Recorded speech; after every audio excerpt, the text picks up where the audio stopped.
we work. So we work at the Elephant Conservation Center in Laos, and this is a center. It's located in Xayaburi province in Laos, PDR, and we are host 34 captive elephants. Our land is 530 hectares of forest, and what I like the most of the project is that we are 70 staff, but 91% of all of us are Lao national. So we are not only working conservation, but we also work in integrate the Lao community, and we are very happy to work side to side with them. We run in ecotourism, so all our revenue it comes from our visitors. So normally we have 3,000 guests per year that support our conservation efforts. But of course, this year, thanks to COVID and the pandemic, we are not meet this target anytime soon. So we're struggling a little bit, but hopefully everything will move forward soon. So the main pillar of the ECC are veterinary care. We have the only hospital for elephants in Laos. And here is a picture of my colleague, Khan, who is the Lao veterinarian in charge of running this facility. And we are very happy to have this facility on site, since we were able to do very difficult surgeries in the past years, and it was very efficient to have it around. Another big pillar of the ECC is breeding, reproduction, right? We work with a very a small population of captive elephants. We have about 400 elephants in captivity in Laos, but this population is declining because most of our female elephants are getting old, they are aging, and they don't breed enough. And in fact, in Laos, we have more elephants die than born per year. So reproduction is a very important job for us, not for business or for tourist purposes, but mostly for conservation. As Joe mentioned, in 2019, we set up the first endocrinology laboratory for elephants in Laos, thanks to the Smithsonian Institute, the Australian Embassy, very, very generous private donors that support us in that project. So now we become a bit more efficient in the way we breed, in the way we will be able to monitor the cycles of our females, ovulations, as well as pregnancies and parturition. So it's a very amazing tool, and we are very happy to be able to do this job as well. Another important pillar is research. Of course, if we want, the more we understand elephants, the more we can help them, and the more we understand wild elephants, the more we can help the captive ones. So most of our research is based in behavioral research and hormonal research to try to understand these elephants the best as we can to provide the best welfare opportunities in captivity, and of course to contribute to improve the protection of the wild elephants in the natural habitat. Socialization is probably the project that I work the most, is providing social time to these individuals, and we will fully talk deeply about this subject, so I will not focus that much on this right now. And the long-term goal of the ECC, besides to provide a good welfare condition for our captive elephants, is actually to be able to release captive elephants and repopulate wild areas. In order to do that, we work the past 2 years with Xayaburi government in the protection of Nampui National Protected Area. And our main goal, our main job that we are doing in this park right now is actually to patrol this forest with some ranger teams. So we were able to target illegal activities in the park, like poaching or hunting. And of course, this patrol also can target the problems inside the park, so we can create a better management strategy to be more efficient in protect the biodiversity of this area. As I said, our long-term goal is to release elephants. So we were able to fully release, to perform a soft release in 2019. And there were four elephants in total, 3 females and 1 young bull of 6 years old. So these elephants are still in the step of the soft release, and they are there since 2019. So we are very happy with the results so far. We didn't have any human-elephant conflict and any other problem with this group. But if you want to know more about the release or about the protection of the national park and all the steps that we did to achieve that, I will welcome you to see the lecture that my colleague Michael Falsa did in October last year. So you could have all the information in this lecture. So before we jump in the process of how we introduce elephants, I will give you a bit of the background of what are the kind of animals we work here at the ECC. So most of our elephants, they come from different backgrounds, and because they come from different backgrounds, they are not related. And this is a problem, right? Because most of the elephants in the wild, they live in family herds, in family units. So integrate elephants that they are not related, it could be a challenge sometimes. Also, all of them, they're born in captivity, so there is a lack of behavioral skills, but because they are born in captivity, they are used to be handled in a free contact management, which is mean we have the local keepers that we call mahouts, that they are in charge of handle them every day and take care of them as a daily basis. So they are used to be surrounded by people, or at least by their mahouts. But why is it important to properly socialize elephants?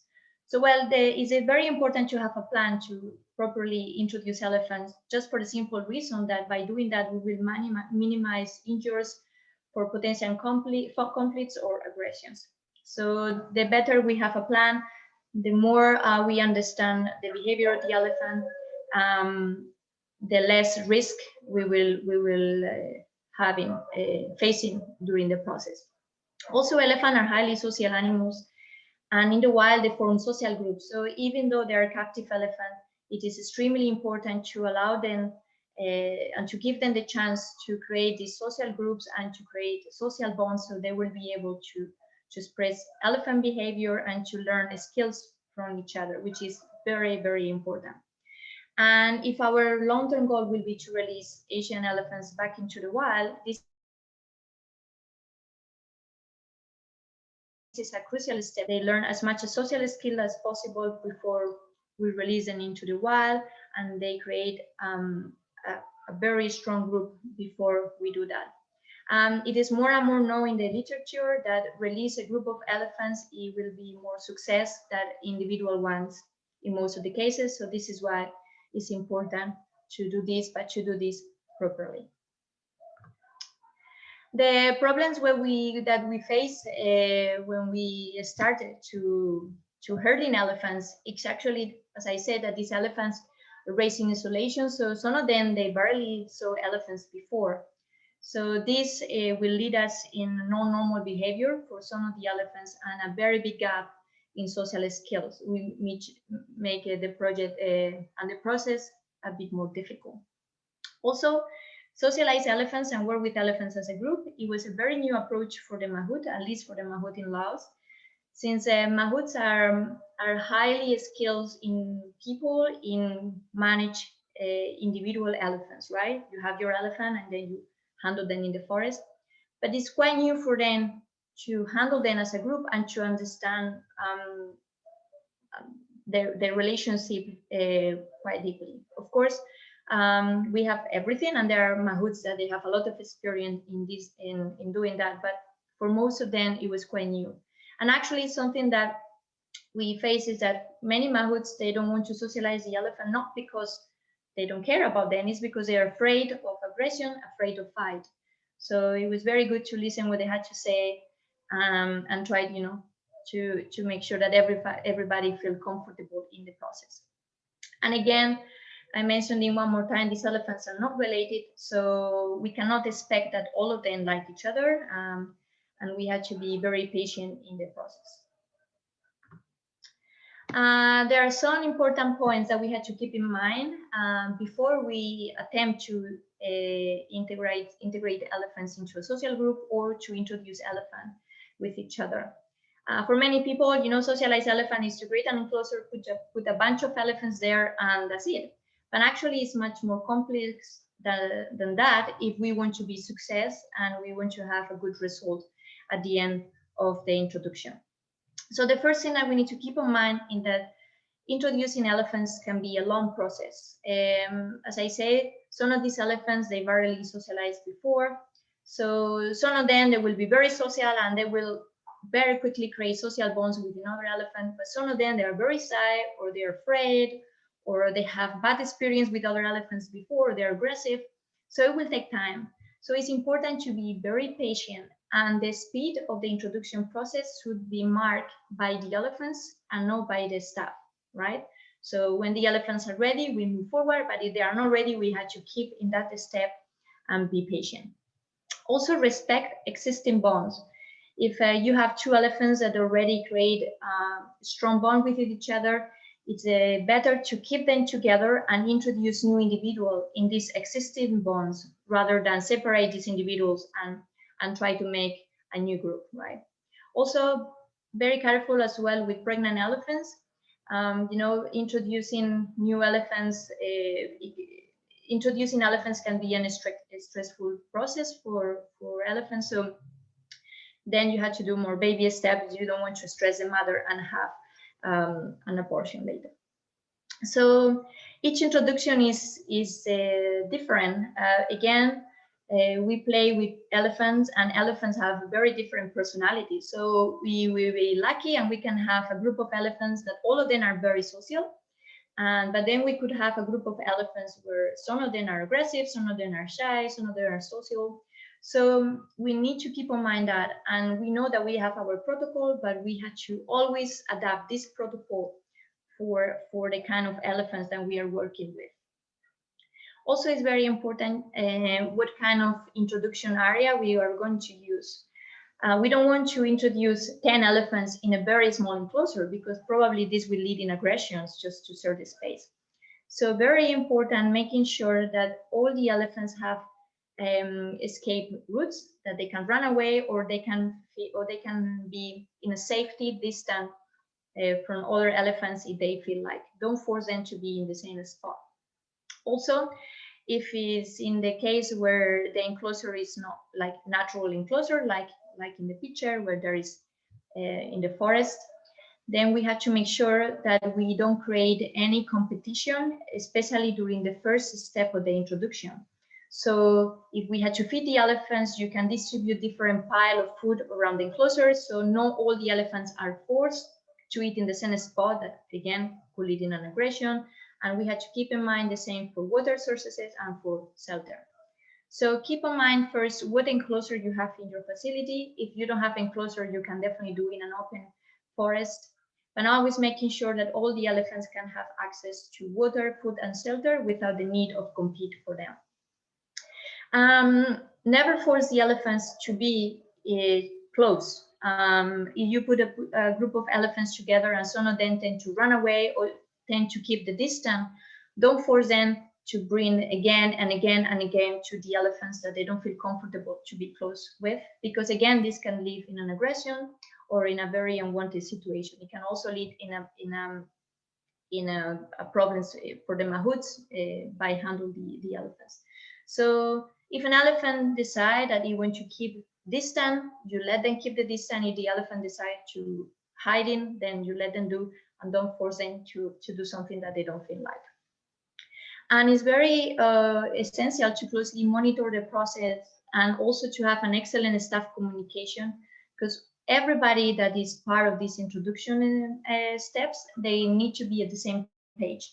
Everybody needs to have very clear in their minds what are the role in the introduction, what they're supposed to do if there is an emergency, if there is an aggression, what happens if it's an elephant runaway. So everything should be talked before, and everybody needs to understand very well what is the job in this introduction.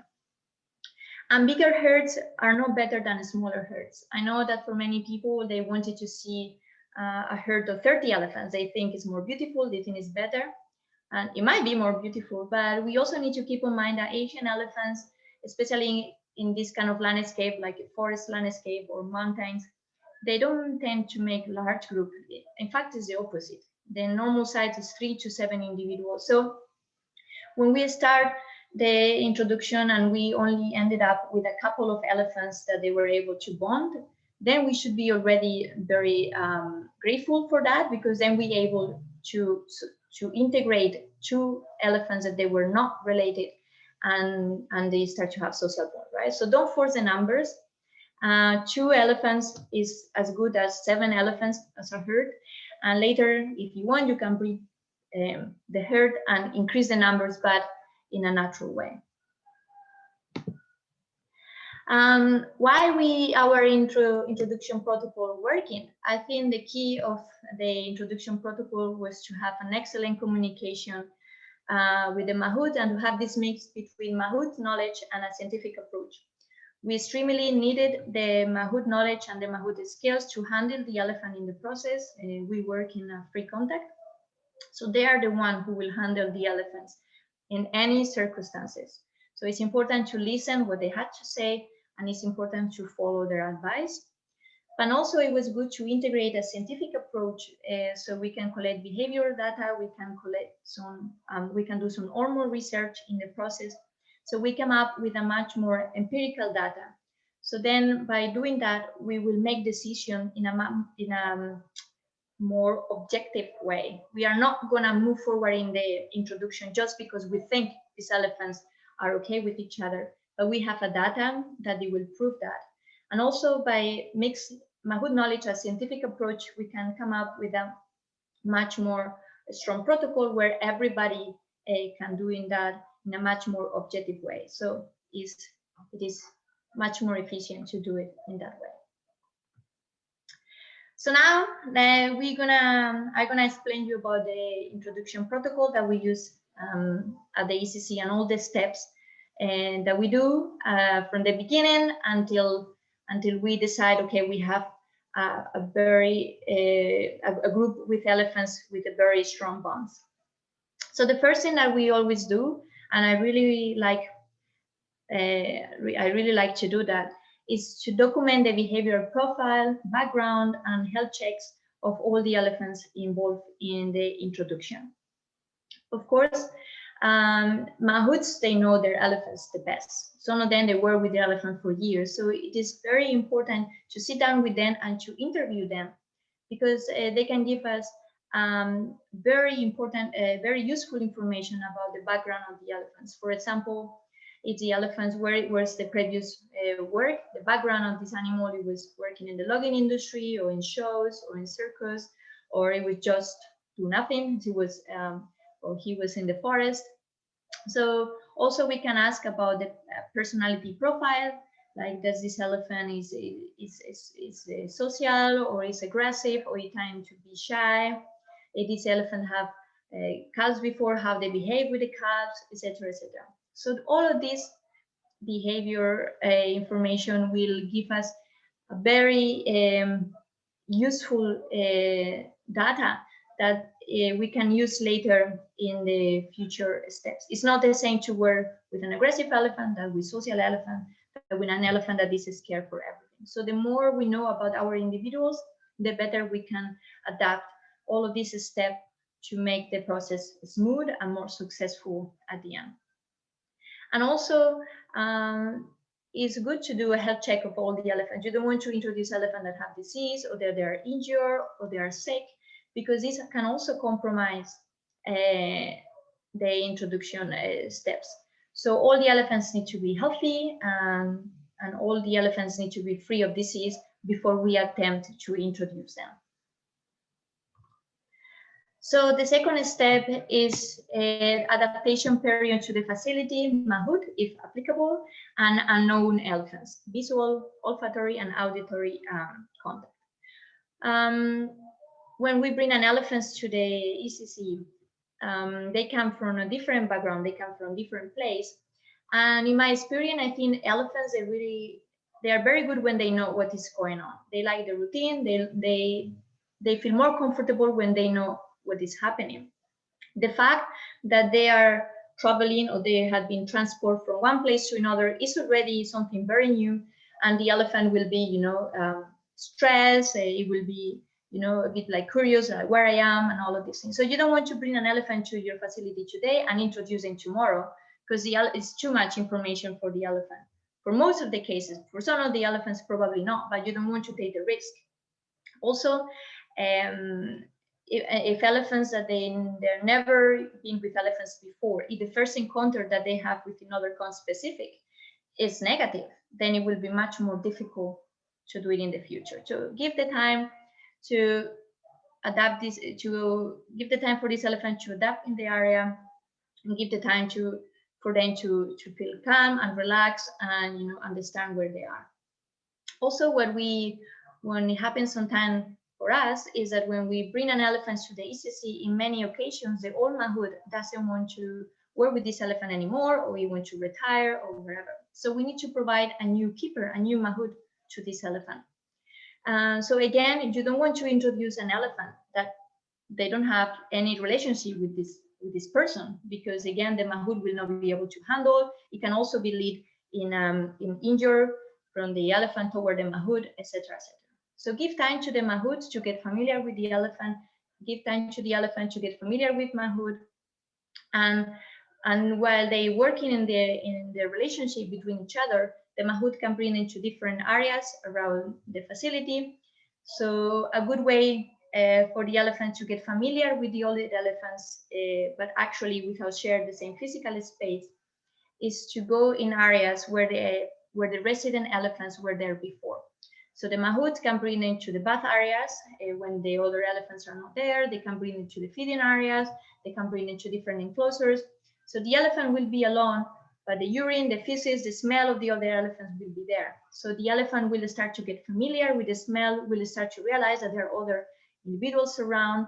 The mahout also can see how the elephant react to these interactions. And again, it will be very good to keep time and to take the time to let the elephant to get familiar with all of these things. If the mahout feel comfortable to handle the elephant, they say, okay, my elephant is doing great. When I'm moving around the facility, it's not afraid. If you see other elephants from the distance, it's okay. Then we can have a meeting, and if everybody agrees, then we move to the next step. The next step will be allowed the elephant to have a limited physical contact. So in the previous step, everything happened from the distance. Even if they saw an elephant, it was always from the distance, and they didn't have a physical contact yet. But now in this step, we allow them to get close, and always under very close supervision of the mahouts. In this step, it is crucial to give the mahout the chance or the opportunity to choose what are the techniques they want to use in this step to support the elephants in case there is any aggressions. At that point, we don't know how the elephant will react when they see other elephants, so we had to be ready for an elephant to run away or an elephant to hit another elephants. So it's very important to keep the mahouts on board and to respect their decisions in what are the techniques they want to use. So far, the four techniques that we use at the center are the first one. You bring two elephants together, like in that picture, and if the mahouts they feel comfortable in the process, they feel comfortable with the elephant, they will give vocal commands. So if they start to notice that an elephant is going to start an aggression, or an elephant is going to start to run away, or the elephant is start to panicate a bit, then the mahouts can give vocal commands, and they can separate them or bring them together according with their behavior. And this is working very well. Some mahouts, they feel more comfortable if they ride the elephant. So where they're on the neck, some elephants feel, I would say, more controlled. So if there is an aggression, if there is any a situation that we don't want, then the mahouts can handle the elephant very quickly and avoid any accident. Another technique, and actually the mahouts, they are probably the one that use the most, is to have a dragging chain. So the elephants will wear in a chain or rope, but they will not be attached. Both of them will be free. But if an elephant run away, or if an elephant starts an aggression, they can very quickly go to the end of the rope or the chain and attach it in the tree. So the Sumise elephant can go far the aggressive elephant will stay, and the mahouts can wait until the elephant feels calm to move them to another place. So this is another way of doing that. And the fourth way of doing this limited physical contact is actually to restrain all the elephants that they are involved in this limited physical contact. So the restraint should be short enough for the elephants to be able to touch each other, but far enough for the elephants not to be able to hit each other. So they can touch with the trunk, but they will not be able to perform a charge or a kick, right? And then very quickly you will see if the elephants feel comfortable with this interaction, or they feel aggressive, or they are aggressive, or they feel afraid. So then the mahouts can lose their restraint, or they separate the elephants according with this result. Of course, there will be many other different ways of doing that. Some people, they do with a barrier, but we don't have that here at the ECC. So wherever you do, it is important to listen to your mahouts, because they are going to be the one who are there in a free contact management with their body side, with the, close to the elephants, and they will be the one that they will be in risk, or they will be injured if we don't listen their advice. When we target a group of elephants, I forgot to mention that in this limited physical contact, you don't want to do this with many elephants. You don't want to do limited physical contact with 10 elephants, because these elephants, they will not know each other. They will be a bit reluctant of what is this guy, where is the other elephant. And it can also happen that an elephant hit another elephant, or there is an aggression, and the other 9, they will panicate it, so then it becomes a disaster. So I highly recommend it to do this introduction with a small group of elephants, 2 to 3 elephants. I think it's a perfect number. So the mahouts can control the situation in a very safe way. There is not a lot of pressure for the elephants. There's not many elephants around. And what it works the best is that if you had to introduce 8 elephants, you introduce all of them in couples. So you do rotation, and when you finish this physical contact, limited physical contact, all of them have the chance to interact with everybody.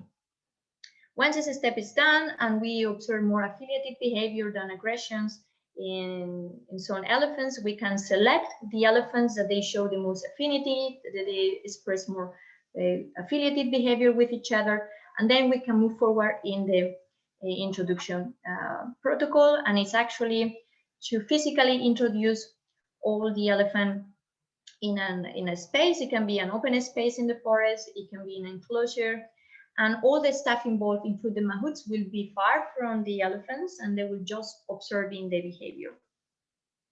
What is very tricky in this step is to know when we had to intervene. Aggression will occur, but in an elephant hierarchy, when the elephants start to set out their difference and their hierarchy, some aggressions will happen.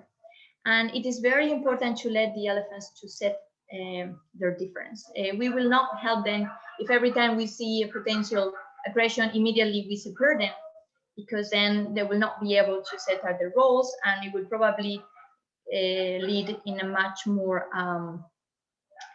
difficult situation in the future. So let the elephants set the difference. And again, it's very difficult to know when it's aggression that is for set their hierarchy or their difference, or is a bully aggression, something like that. So for us, what we measure is the intensity of the aggression and the repetition of the aggression. So for example, if an elephant charge another elephant once, and the submissive elephant run away and stay there, then it's okay. It was okay. There is a set of different, and they set their dominance, and that's it. But if an elephant starts to charge another elephant, and repeatedly they continue to charge again and again, and you see that intensity of the charges are increasing and increasing, where the elephant, the submissive elephant, starts to scream, or then is okay, in this situation we need to intervene and we need to separate the elephant. And also, if aggressions always happen between the same individual, even if the intensity is low, if an elephant always charges another elephant and displays the submissive elephant, doesn't allow this elephant to come close to the other individuals, it means these 2 elephants are not you know, they are not good to share the space, so you can separate them and try to relocate them in the other groups. So this is probably the most difficult part. I always recommend in this step to have somebody very familiar with behaviors, and especially elephant, how elephant behave in a group. So it can be a mahout, it can be a biologist, it can be a zoologist. It doesn't matter, but it should be a person that really understands when it's the time to intervene and when is the time to let the elephant do elephant things. Also, elephants are very powerful animals, and some behavior that for us look very scary and impressive, for them is just a normal behavior. So we also need to keep in mind. I don't say we had to let the elephant fight all the time, of course not. But aggressions are also part of the pool of the elephant society. So we don't need to scare if sometimes we see a kick or sometimes we see a push. You know, it's not because we observe them once that these elephants cannot be together anymore. Okay, so again, important to have somebody on site that can assess this in a proper way. So one is when we observe some elephants, you know, we target that 3 or 4 elephants. They always in a very close proximity. They share the same activity budgets like feeding, walking. They show more affiliative behavior than aggressions. Then we can select these 2, 3, 4 individuals and start to see how these elephants behave in a different locations. And this will be our last step, is to monitor the settled herd in different areas. So we can bring in these cases a herd of 3 elephants, but we can bring them in the open forest or you know, it depends of our facility. We can just release them and observe how they behave. The mahouts and the person in charge of collect behavior data should be very far and should not interfere. And then this step is very important because we will see these elephants remain together even though they're in a free space, because you know, maybe the elephants stay close to each other because they are inside of the enclosure. But what happens if we bring them in an open area? They will stay together or not? How they will behave? They will do the same activities or not? They will protect each other or not? So these are the things that we need to monitor in this step. So again, if the herd remain close to each other, we have a group and will always stay in a very close proximity. When they share the same activity budgets, when there's more affiliative behavior than aggressions, then we can conclude that these elephants have a very strong bond. And this, it will be the ultimate goal for the captive elephants, so for the elephants that they cannot be released and stay always under human care. And it will be the first step for the release elephants. So now we could take these elephants that we know that they're okay, bring them to the national park, and then observe how this elephant behaves there. So this is probably the most exciting step, to see how they behave inside the enclosure, to see how they behave when they are free. And again, even if it's in captivity, if you see a group of elephants that they have very close bond with each other, try to keep them close to each other as much as possible. Try to provide them as much as social time for these individuals, and don't try to separate them and relocate it into another groups. During this process, we collect 5 categories of behavior data. Aggressions, we divide between active aggressions and passive aggressions. So active aggressions are behaviors and aggressions that they actually imply a physical contact between 2 or 3 or between individuals. Active aggressions, again, they have 2 levels of intensity. It can be very intense aggression and very negative, and this is what we want to, you know, stop immediately. Or they can have more subtle behavior, you know, a kick or a push, when it's only happened time to time, and we don't need to worry that much. Passive aggressions are behaviors, I would say, they are more like warnings, you know, where the elephants, they don't establish a fight or a physical contact, but they will tell to each other, like, be careful. So for example, if 2 elephants come close to each other, and you know, with the ears opening like that, like ears extended, or some elephants, you know, they kick the air with the trunk. This is what we call passive aggression. It is giving a warning to another individual. Affiliative behavior are the good behaviors, are the behaviors that we want to observe the most. Touches in general, body touch, genital touch, play behaviors, mounting behaviors, and all of these behaviors that we think they are good, and the behaviors that we want to see. So misbehavior are useful to understand the hierarchy of our group. So it will not be it will be important to understand what elephants are dominants and what elephants are submiss. So if we had to relocate these elephants to another groups for any reason, then we know their personality. So a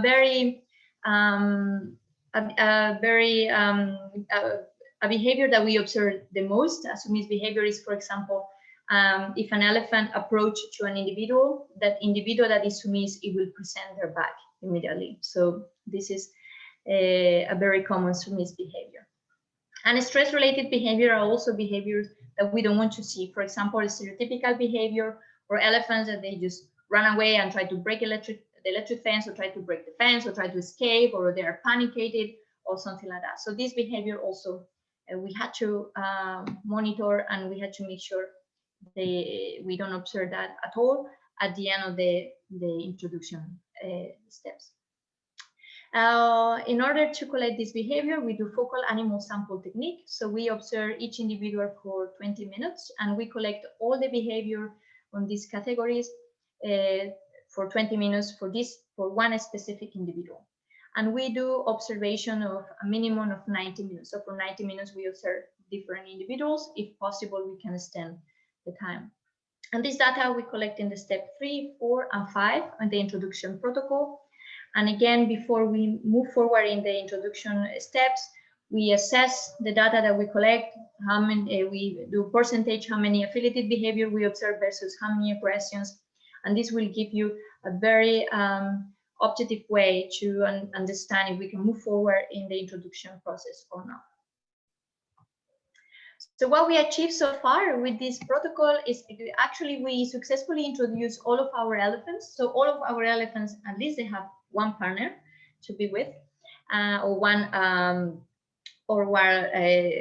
compatible conspecific. And we didn't have major injuries or difficult situations that we had to manage, and we didn't have elephants or mahouts that they get hurt in the process. So we are pretty happy with this result. Also, thanks to follow this protocol, we were able to target 4 elephants, and that we were selected for the first attempt of the release. So far, these elephants, they continue to be together. They show very strong bonds with each other. They're always in a very close proximity. So it means this protocol was very success in the way that we select these individuals. And this protocol, it has been used by the IUCN Asian elephant, especially in group reintroduction guidelines. I'm not sure if it's published yet, but we were able to share this information with this amazing group of elephant experts. So we hope that they can be very useful for other facilities like the ECC. So the next step in our herding progress, in our herding project, is actually to provide social time to our male elephants. Male elephants are very much understudied, and it is very common for many people to believe that male elephants, they need to be alone. That when they reach puberty, they had to be alone in the forest, and they only socialize with the females time to time for breeding purposes. But actually, male elephants are very social, and more the literature and some studies in Sri Lanka and India, they prove that male elephants, they are teenager, or when they are adult, they associate with other males, and they make this baccalaureate herd. So they were able to practice male-specific skills with other males. So this is a very exciting project, and what we wanted to do is to come out with a protocol in order to introduce this male elephant in a very safe way for the elephants, but also safe approach for the mahouts. So what we want to achieve with this male socialization study is actually to provide social time to male elephants under human care and to come up with a protocol where we can replicate this introduction in many other facilities. And we believe that with male elephants, we increase the welfare of these male elephants, but provide more social time with other males, with other females, spend more time with their mahouts, give longer walks. The elephant will be less frustrated, so it will be feel more calm or more relaxed. So we hope that we can reduce unwanted situations between mahouts and their males. So we also want the mahouts to feel comfortable when they are surrounded by male elephants. So far, our results are very promising, and even the mahouts are very, very surprised for what we observed.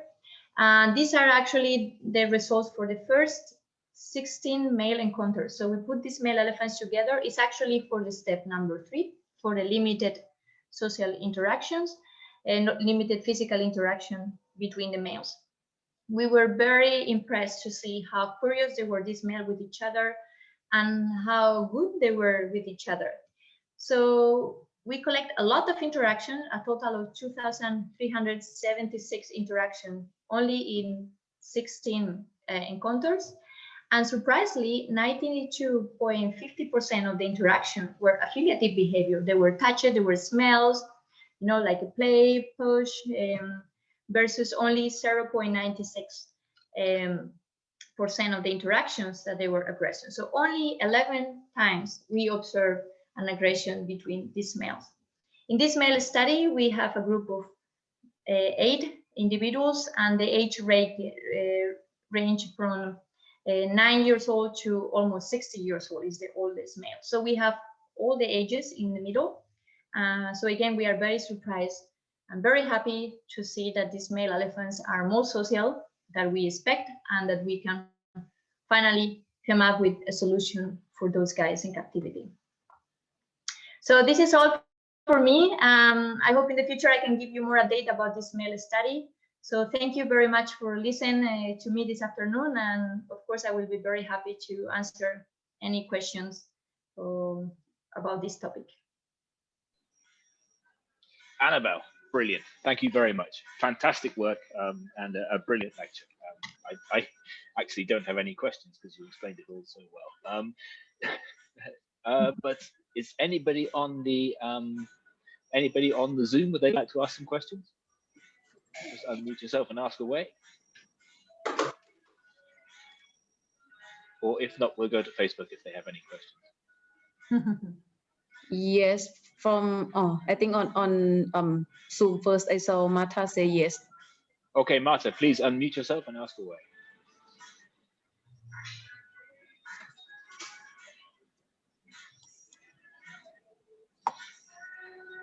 Or type it. So you can ask or you can type, Martha. You feel free to unmute.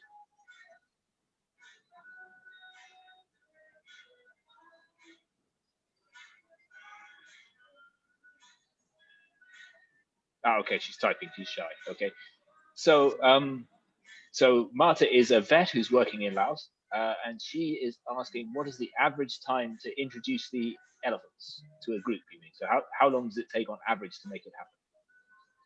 It is really depends of the elephants you are working with. It really depends of the personality of the individuals. We have elephants that we introduce in 2 months, and they were very much inside of a group.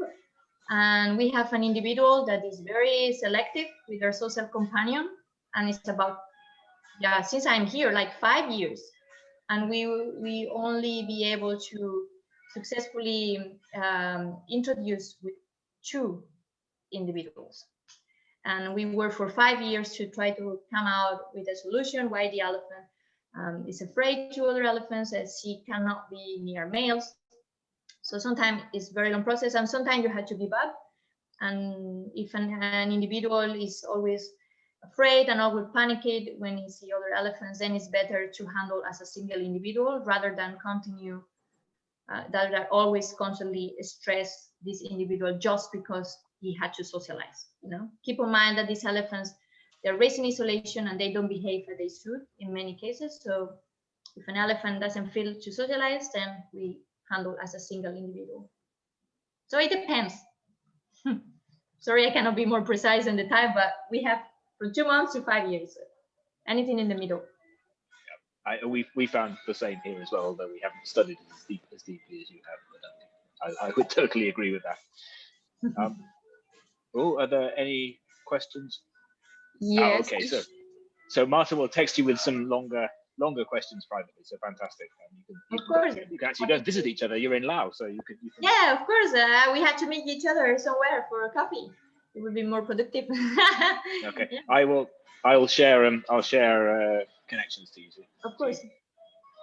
Okay.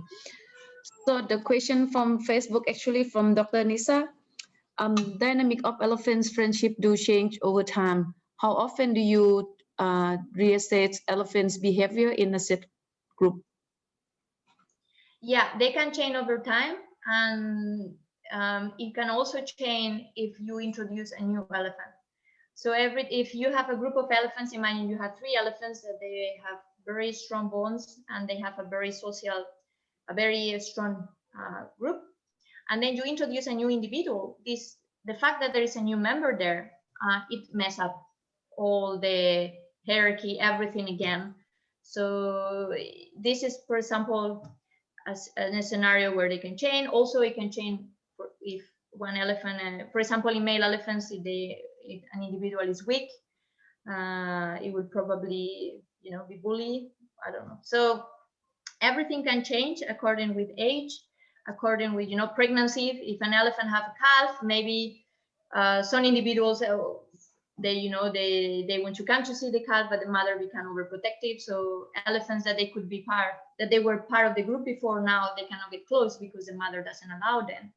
Or again, the introduction of a new individual can check the dynamics. So monitor the herd. Like if you have a herd that is very settled, then you can observe the behavior maybe once a month to observe that everything goes well.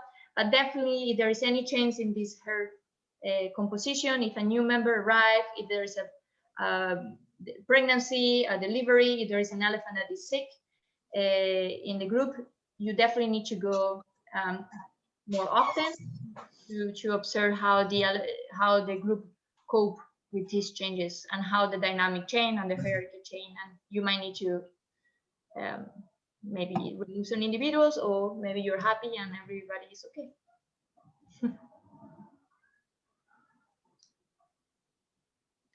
Okay. And the other one, like for male elephant, do you see more affiliative behavior between the close age group or the larger gap? Like for example, sometimes they have like very, very similar age, or it can be the group with like 9 years old elephant and 40 years old elephant. Is that any different between these two? Well, of course, if you have a baby elephant, this is going to be the key, everybody will get together, and female elephants, they will socialize more if there is young elephants in the group. It's actually what keeps them together, and it will make the bonds stronger between the herd. So juvenile elephants, they socialize more. It's easy for them to create bonds, and they are more flexible. They are more playful. And female elephants are like humans. You see a baby and everybody, oh. So very quickly you can introduce in almost with most of the females, no matter who, everybody will be happy to take care of young elephants. Once they start to get adult, I feel like the older they are, the older they grow in isolation without having routine or with routine encounters with other elephants, the more difficult for them to socialize. It's not because they are aggressive. Sometimes they just don't care. They are very passive. They can be in the enclosure, but they will just eat. They will do their thing. So they will not mind to have other elephants around, but they will not be very curious. So I guess the best way is to have a group of mixed ages.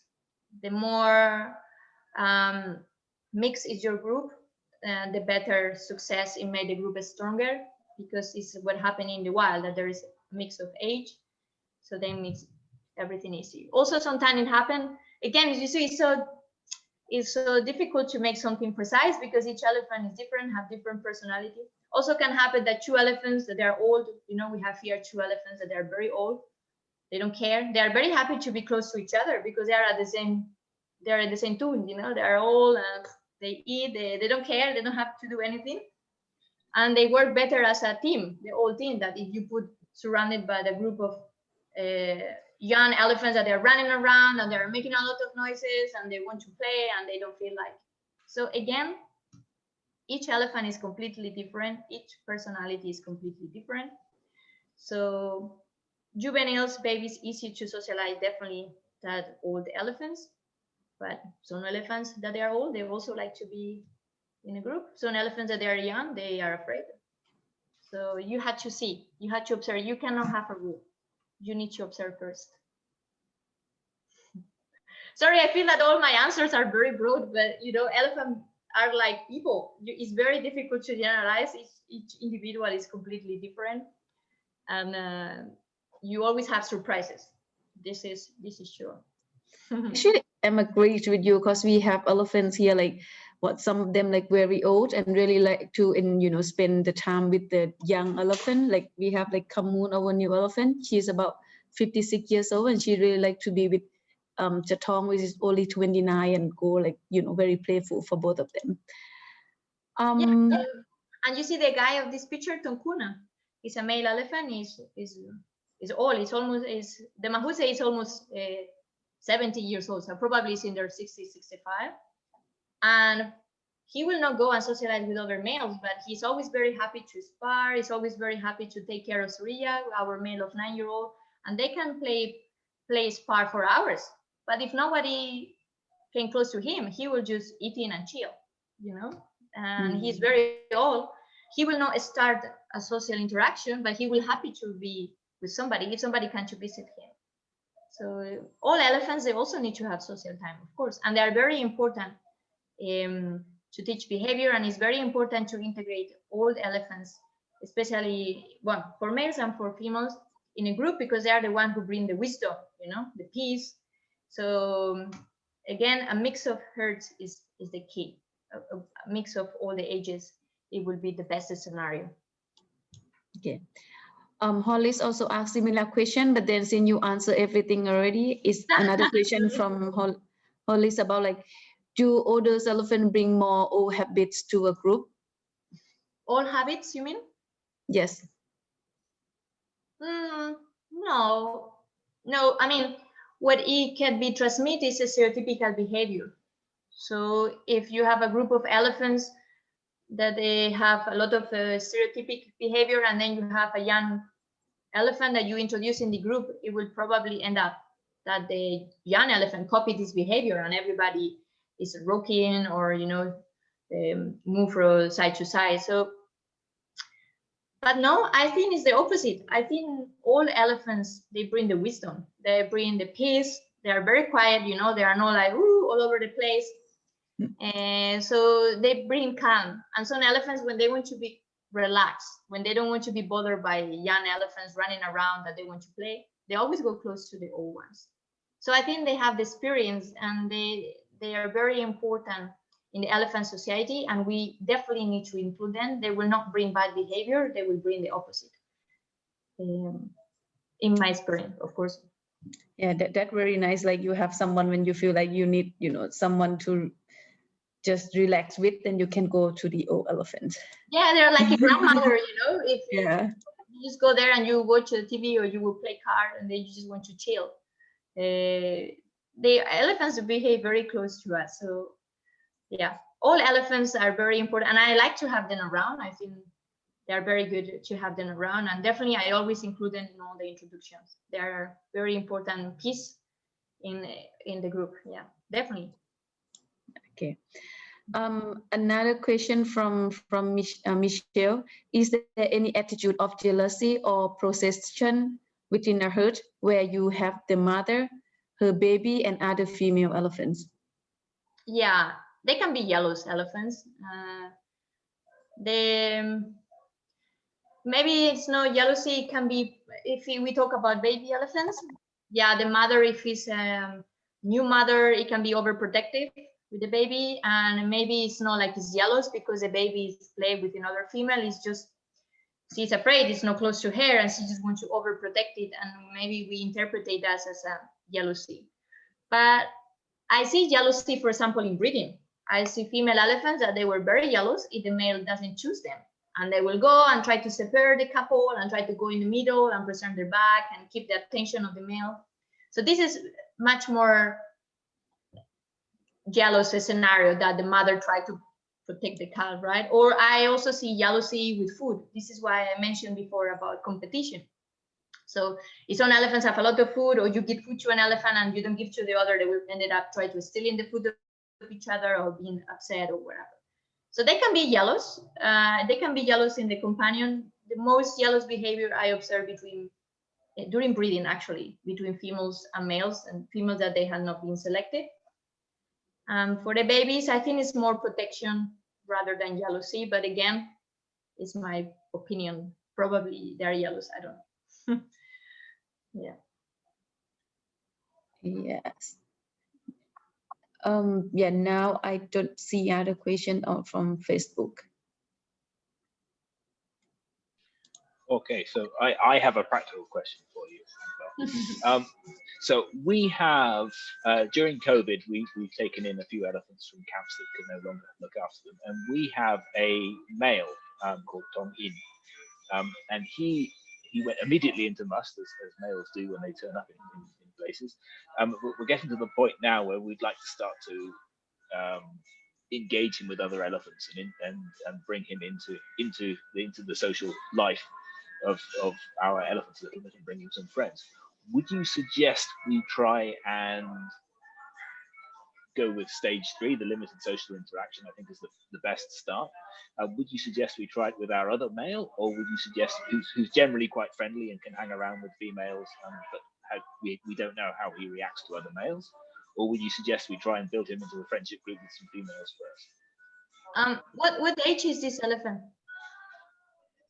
Oh, tell me, how old is Tong In? I don't do elephant ages. How old are both elephants? How old's Liangen and how old is how old is this male? Is this male elephant? Is male, yeah. I think he's around 17, 18 for the young one who just joined us during the COVID. But the Liangen, the what do you call? The old elephant who stay here for quite long, he is 43 this year.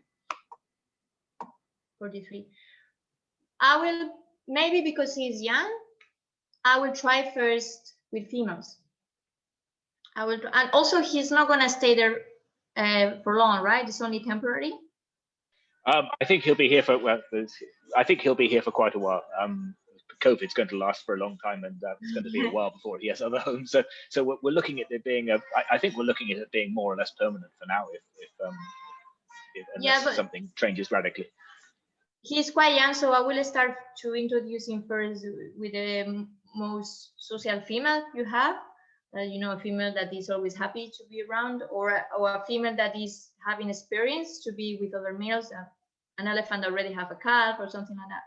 And I would start to observe how this male react with these encounters, and slowly you can introduce the other member of the herd and see how he is with the females.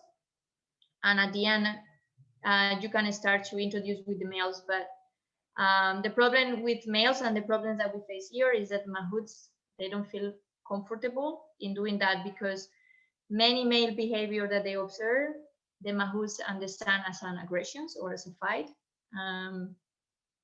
So maybe you can wait a little bit and you know, until our research is coming out and we can have our mahouts, you know, try to convince the other, yeah, do that, it's okay. So you have social pressure. But yeah, you can definitely start with the females, and then you can start with the males. Then if the mahouts are afraid with aggressions, you can restrain both of them, as I say, so they can touch each other. But if the older elephant is going to fight with this young one, it will not be able to injure, and the mahouts can remove the young male quickly. But we can talk more about this if you want. Brilliant, thank you. Yes, if you can visit, that's great. But also send us Mr. Khan. Okay. And I'm very glad to see him up there because he's so key to everything that you do, and also key to our target training work as well. So a brilliant man. And one day we'll get him to do a professional lecture. He's just shy to be a lecturer, but he's an integral man to everything that's going on. Of course. Borders are open. We'll smuggle him across the border. Okay. Okay. Well, thank you very much. If there are no more questions, it's been fantastic. It's taken us a while to get you on. Absolutely brilliant work, and laid out so perfectly that I think we'll have fun sharing this to lots of other people around Asia who are attempting similar work or thinking of similar work. So brilliant. I think you're going to be in even more demand, and they will be flying you to all sorts of different countries everywhere. Well, I would be happy to do that. It's my passion to do this. I can stay hour watch to boring elephant eating carrots. I don't care. Well, so if they want me to bring you, I will be happy to go. Perfect. And I got to say, if you are watching from Laos, do go to ECC. It's one of my happy places. Not only can you see this wonderful work happening, it's just a great place to be anyway. And even the elephants that aren't involved in this work are having a happy time, and there's the pond and the accommodation. So if you are in Laos, go and see them. As Anabel said at the beginning, they're used to having 3,000 visitors a year, and that's mainly where, as with all of us, it's mainly where the income comes from to drive all this great work. And that's all been stopped. So a quick recommend. And as soon as the borders open up, even before you come and visit us, go and visit ECC, and then you can go and visit us as well. You can visit both. You can do a tour. Exactly. Do an elephant tour. And yeah. Go and learn stuff at ECC and teach us how to do it. That's the way to do it. Okay. So thank you very much for watching, ladies and gentlemen. We will keep the elephant professionals going. Great to start the year with such a brilliant lecture. We don't have one next week because we weren't expecting to be around, but the week after that, we will be hearing from Nicolas Lene, who has also worked in Laos, but he'll be talking to us about his new book about them. Absolutely fascinating. And I haven't read the book yet, but something that's fascinating me is the Thai-speaking Mahouts who live in Northeast India, and their culture of working with elephants, and how a group of Thai-speaking people ended up so far away from Thailand and Laos. So that will be, I think, Wednesday after next. We will, thanks, unfortunately, since everybody's going into lockdown again, we will keep the lockdown live streams going. So I will be back with my far less informative talk with some of our friendship groups of elephants, or one of our friendship groups of elephants, at 7:30 tomorrow morning, and again at 4 p.m. Please do join us for that. If you'd like to hear more about Michael's lecture that Anabel referred to, and all of our other elephant professional lectures, just look here on Facebook and under videos, and then the elephant professional, or they're on our YouTube channel, also saying elephant professional as the tag, and you can learn more about elephants from all over their range, including the African elephants. More and more brilliant, a nice library of brilliant speakers that have been gracious enough to spend their time with us. I think that's about it, apart from, I guess, to thank our sponsors, the Anantara Golden Triangle. So if you are in Thailand and you can't get to ECC, do come to us. We are a nice alternative. We are here. I think I'm still allowed to invite you up to Chiang Rai, but please do be careful and stay safe. But we are here and we're open, and can I see elephants from where I'm sitting? Not at the moment. It is getting dark, but there are elephants. Go and meet our elephants and see some of the things that we have learned from Anabel over the time. And a bit of a Thai take on that as well, and if not, just hang around by the pool and watch elephants in the distance. Actually, yes, you could do your behavioural monitoring from the pool, which is with a pair of binoculars. With everything, always happy to help. Behavior things is my favorite thing, so I'm happy to give advice or to help as much as I can, of course. Perfect. Thank you very much. So that's it. That's all. The only thing left to do is to say thank you to Anabel and leave you with the final word. Well, just very happy you find that this presentation were useful. And again, if anybody need to have more information, I will be very happy to answer all your questions via email at any time. So don't feel shy. We are here to work with each other. Yeah. Perfect. Thank you very much. Okay, and good evening, ladies and gentlemen. We'll see you all tomorrow.